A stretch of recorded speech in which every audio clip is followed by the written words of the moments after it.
Oi, gente, mais um vídeo sobre o cangaço e hoje eu quero mostrar para vocês uma abordagem que eu vou fazer. Estou em fase de aperfeiçoamento sobre o cangaço.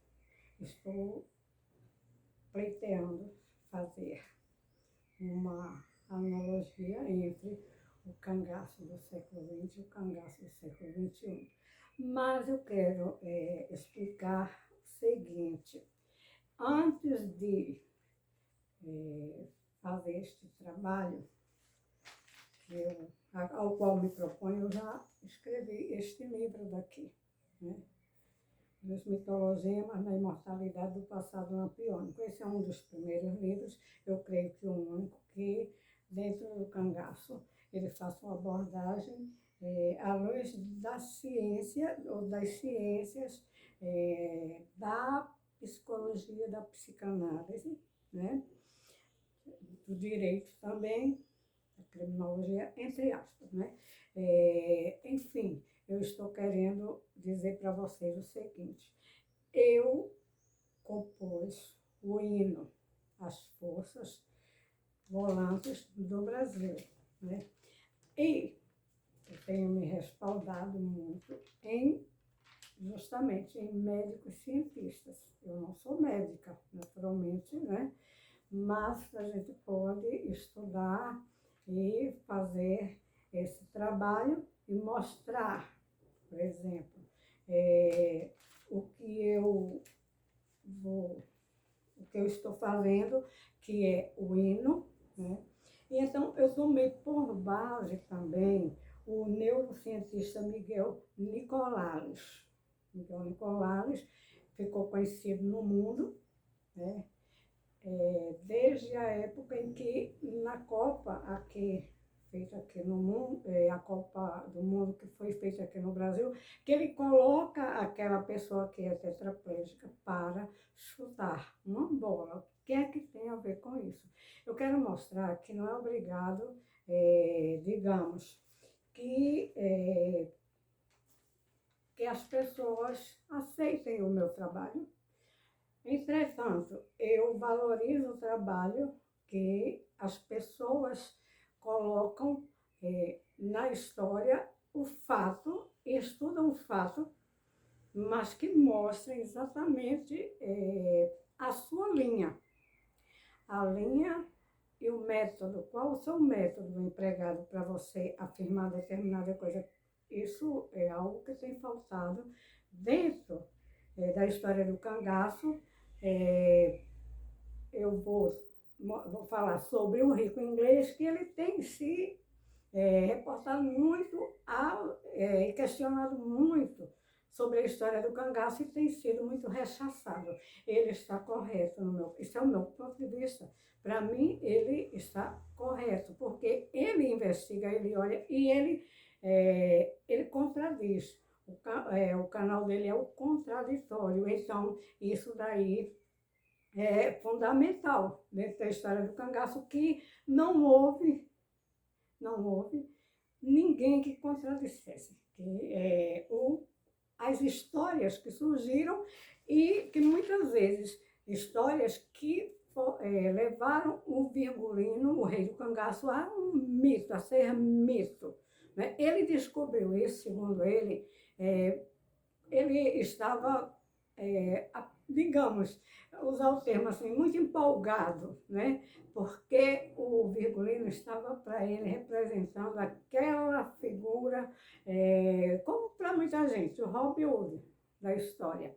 E ele depois vai descobrir que a história não é bem como está em alguns livros aí, né? Que estão nas prateleiras. Então, eu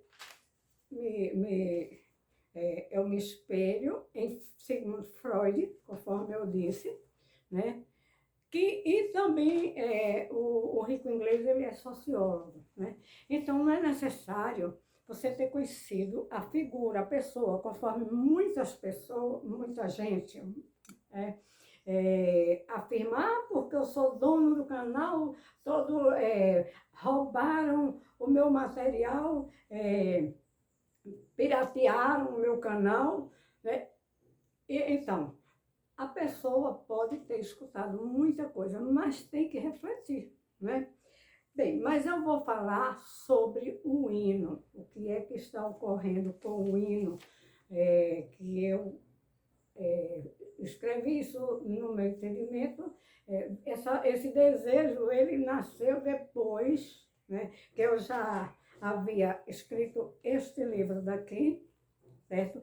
Que eu comecei a estudar o cangaço por, digamos assim, foi Paulo Gastão, o nobre Paulo Gastão, que me incentivou, né?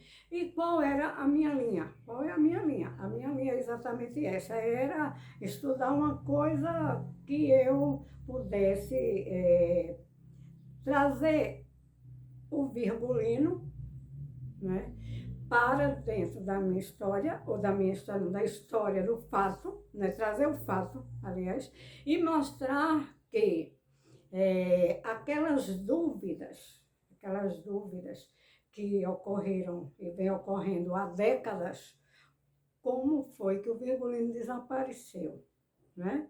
Como foi que o virgulino desapareceu? Esse é o questionamento maior que veio do Alcino Costa e que veio do Paulo Gastão e que o Rico Inglês agora ele fica mostrando e testando, né? Porque ciência é testar, né? Não adianta querer dizer a coisa só porque ouviu, você tem que testar, você tem que comprovar, chegar a alguma coisa concreta, mas de acordo com o fato, e não com com o seu desejo. A história não é feita de desejos, ela tem que ser escrita, né? Escrita a partir do fato e comprovando e mostrando por que você está afirmando ou por que você está investigando ou então não acreditando em determinada coisa e querendo buscar mais, mais e mais. Isso é a pesquisa científica. A pesquisa científica ela para responder alguma coisa, né? A ciência é para responder alguma coisa. Bom, então eu estou trabalhando, né, com o meu sobrinho o hino às Forças Volantes do Brasil. Eu estou trabalhando. E nós estamos trabalhando analogicamente, né? Eu envio para ele, e ele envia para mim, né, as sinapses, né, utilizando os nossos neurônios, as sinapses através do sistema digital, né, do sistema digital. Eu envio para ele, ele analisa e eu fico assim, de certa forma, eu estou querendo saber o resultado total, porque ele vai ver, o resultado total vai vir, e vai vir de forma concreta, né? E ele estava mostrando que essa questão, ela não nasceu agora, mas ela nasceu há muito tempo atrás, essa questão dessa investigação, porque o cangaço ocorreu justamente, a nossa família faz parte, né, como combatentes do virgulino, dos cangaceiros, né? E então, nós estamos fazendo a conexão as sinapses, né? E ele disse para mim, porque eu fiz a letra do hino, a música, mas eu não sou musicista, né? Eu não sou, digamos assim, poetisa, mas o hino faz parte disso. E eu comecei a trabalhar esse hino com o que eu tinha, né? Tanto da parte genética, né? Porque o hino ele é para mostrar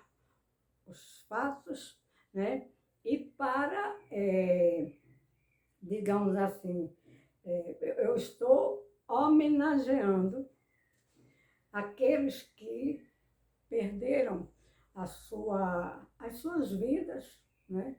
E o que houve de transtorno, né? Porque o hino é a história de um povo. E esse hino é a história de um povo, né? É a história de um povo, dos nazarenos principalmente. Mas eu coloquei tudo, porque ele é bem mais abrangente. E eu peguei justamente do neurocientista Miguel Nicolares, um podcast muito bom, que eu já assisti algumas vezes, né? E eu tenho refletido bastante, né? Que essa sinapse que está ocorrendo, a distância entre mim e a pessoa, que é o meu sobrinho, que está colocando a música, digamos assim, eu entreguei a letra, a música, mas ele está formatando, digamos, esse pode ser o termo mais simples, para que depois todos ouçam, escutem, né, o hino que eu preparei para as volantes do Brasil, certo? Então, houve uma conexão, está havendo uma conexão dos nossos neurônios através da digital, da linha digital, e nós estamos trabalhando, ele está trabalhando lá, a parte musical, porque ele é músico, e eu precisava exatamente disso, que eu não sou, né? Eu não aprendi música, sequer canto bem, mas eu enviei para ele e ele está preparando esse hino, que vai ser o hino, né? Que depois eu espero ter tempo de entregar para vocês, né? Que estudam o cangaço, né? E vou fazer assim, vai sair o hino depois de pronto, né? Não é fácil, tem dado muito mais trabalho a ele, ao meu sobrinho Marco, né? Por quê? Porque ele tem que colocar tudo dentro digamos assim, para que todos possam escutar e todos possam também executar.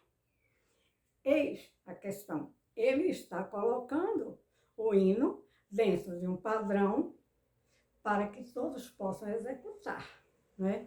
Não precisa de mim depois, né? Não vai precisar de mim para se escutar esse hino, porque ele vai colocar a letra que eu fiz, naturalmente, a grafia, né? A grafia eu fiz, né? E ele está colocando, digamos, a métrica também eu fiz, porém precisou de alguns ajustes, ou muitos ajustes, e ele está cabendo a ele. Então eu quero dizer para vocês que em breve, eu espero, se eu também não entregar, mas ele entrega para vocês o hino, porque ele está tendo o trabalho maior de colocar o hino para que depois todos possam escutar. Por enquanto é isso, tá bom?